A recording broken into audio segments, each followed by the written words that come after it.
광주 전남권 소식입니다. KBS 취재 결과 옛 광주교도소의 무연교자 묘지에서 발견된 유골과 5.18 행방불명자의 DNA가 일치하는 것으로 확인됐습니다.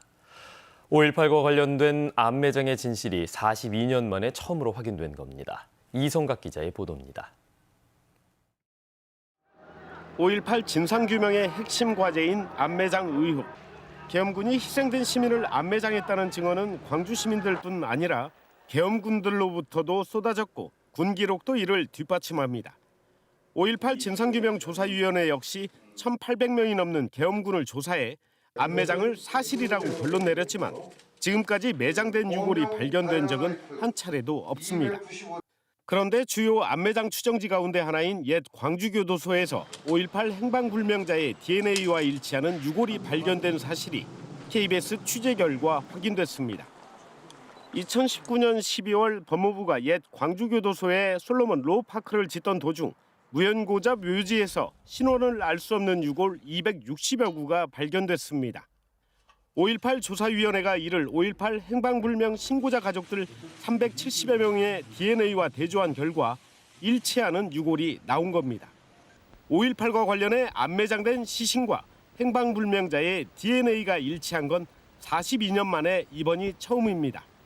5.18 조사위 관계자는 신원미상의 유골 가운데 판정이 가능한 160여 구에서 유전자 시료를 채취했다며 행방불명자 가족의 DNA와 일치하는 것으로 확인된 한 구 외에 또 다른 유골 2구도 일치 가능성이 높은 것으로 보고 추가 확인 작업을 벌이고 있다고 밝혔습니다. 이번에 암매장 시신이 확인된 옛 광주교도소는 계엄군의 광주 봉쇄작전 도중 희생자가 잇따라 발생했으며 직접 암매장에 참여한 군인의 증언도 쏟아진 곳입니다. 5.18 조사위원회는 암매장 시신과 DNA가 일치하는 것으로 확인된 행방불명자의 사망 경위를 조사하는 한편 유력 암매장 추정지에 대한 추가 발굴에 나설 계획입니다. KBS 뉴스 이성각입니다. 광주 송정 목포와 수원 인천을 잇는 KTX 노선이 오는 2024년 신설되거나 재개통됩니다. 더불어민주당 조호섭 의원이 국토부에서 받은 국정감사 자료를 보면 국토부가 평택 오송 구간의 북복선화 사업과 수원발, 인천발 KTX 등의 사업을 추진해 오는 2024년 광주 목포 직통 노선이 신설 또는 재개통될 예정입니다. 조호섭 의원은 그동안 순천과 인천을 잇는 광주 전남 시도민들의 큰 불편을 겪어왔다며 계획대로 사업이 추진될 수 있도록 이번 국정감사에서 확실히 매듭 짓겠다고 밝혔습니다. 네, 같은 시대를 살아가는 청년들의 고민은 물론 지역마다 차이는 있겠습니다만 공통된 게 많을 겁니다. 대전 지역 청년들의 가장 큰 고민은 낮은 임금이라고 합니다. 네트워크 소식, 대전방송총국 성룡희 기자가 대전 지역 청년들의 고민 내용을 전해드립니다. 대전에서 대학원에 다니는 29살 최병주 씨. 최근 고민은 취업과 내 집 마련입니다. 나고 자란 대전에 정착하고 싶지만 원하는 일자리가 적고 취업한다 해도 내 집 마련은 먼 꿈입니다. 졸업을 하고 취업을 할 수 있을까에 대해서 고민이 가장 크고요. 그리고 이제 취업을 해도 이제 집을 사야 되는데 집값이 최근에 너무 올랐잖아요. 대전세종연구원이 대전에 사는 19살부터 39살까지 청년 601명을 조사한 결과 현재 가장 큰 고민은 낮은 임금이 29.6%로 가장 많았고 불안정한 일자리와 부족한 생활비, 대출금 부담이 뒤를 이었습니다. 경제적 어려움은 곧장 주거 불안정으로 이어졌습니다.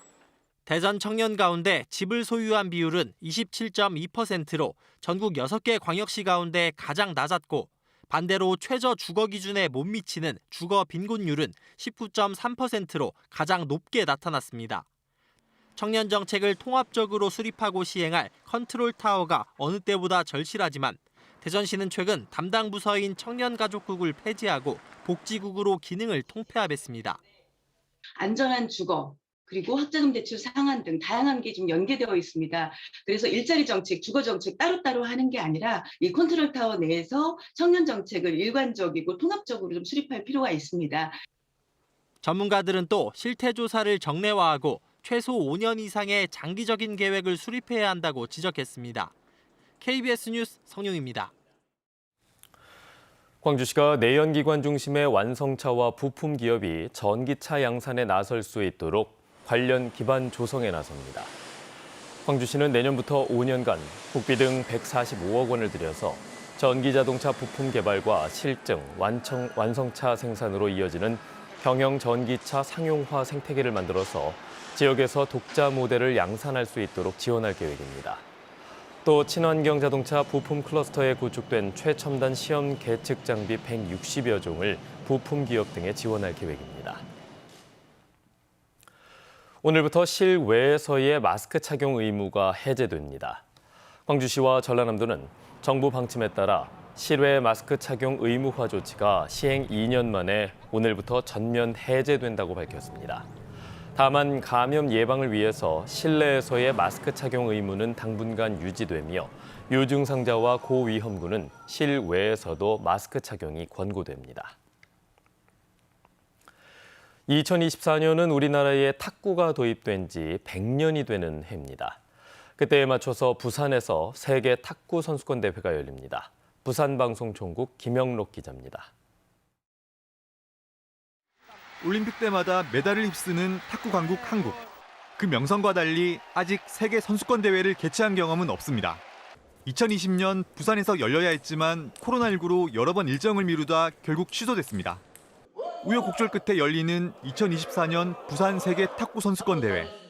성공적인 대회를 기원하는 조직위원회 출범식도 열렸습니다.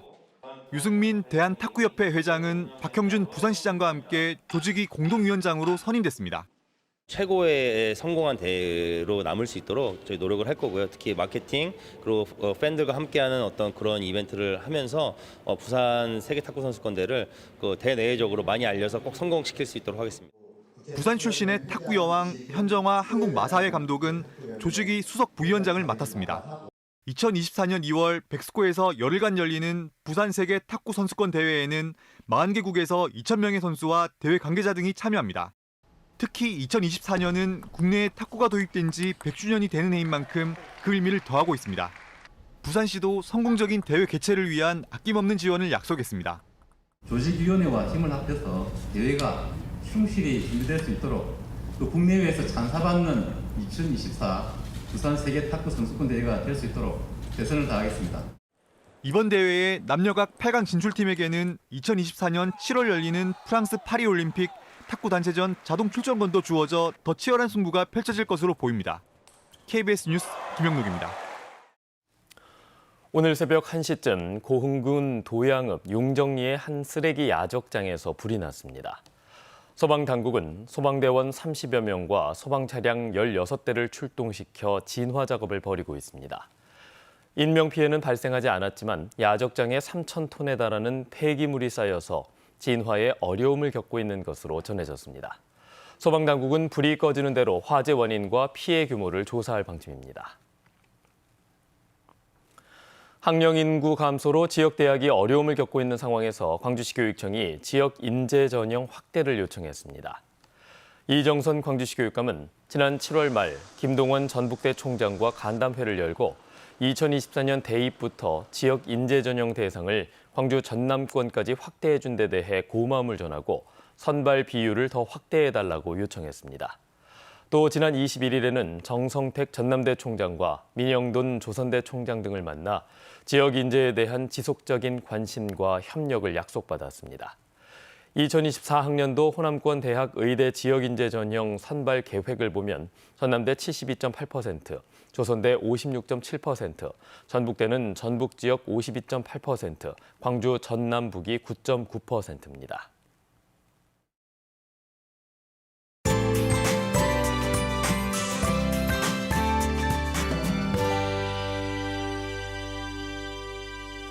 월요일 아침 선선하다 못해 다소 서늘하게 느껴지기도 합니다. 광주가 17도 안팎, 고흥이 14도 안팎으로 어제와 비슷한 기온 보이고 있습니다. 한낮 기온도 23도 안팎으로 예년 이맘때보다 2, 3도가량 낮아 낮에도 선선하겠습니다. 아침 저녁으로 부쩍 쌀쌀해지다 보니까 일교차가 10도 안팎으로 크게 벌어지는 곳들 있으니까요. 외투 챙겨서 다니시는 게 좋겠습니다. 선선한 날씨와 함께 전남 남해안 지역은 낮부터 밤 사이에 빗방울이 조금 떨어지겠습니다. 오늘 빗방울이 떨어지는 남해안 지역을 제외하더라도 광주 전남 지역 대체로 흐리겠고요. 대기가 차차 건조해지고 있습니다. 산불 등 화재 예방에 각별히 주의하셔야겠습니다. 지역별 기온 자세하게 살펴보겠습니다. 아침 기온 대부분 어제와 비슷한데요. 장성이 14도 등으로 선선합니다. 한낮 기온은 담양 24도로 내륙 지역은 어제보다 1, 2도가량 낮겠습니다. 여수의 낮 최고 기온 23도, 순천 25도로 동부 지역은 어제보다 1에서 3도가량 높겠지만 그래도 비교적 선선하겠습니다. 목포의 한낮 기온 23도, 강진과 완도 25도까지 오르겠고요. 신안을 비롯한 도서 지역은 22도에서 24도가 예상됩니다. 바다의 물결은 전해상에서 0.5에서 1.5m로 비교적 낮게 일겠습니다. 내일부터는 다시 한낮 기온이 28도 안팎까지 올라 늦더위가 찾아오겠습니다. 날씨였습니다. 뉴스를 마칩니다. 여러분 고맙습니다.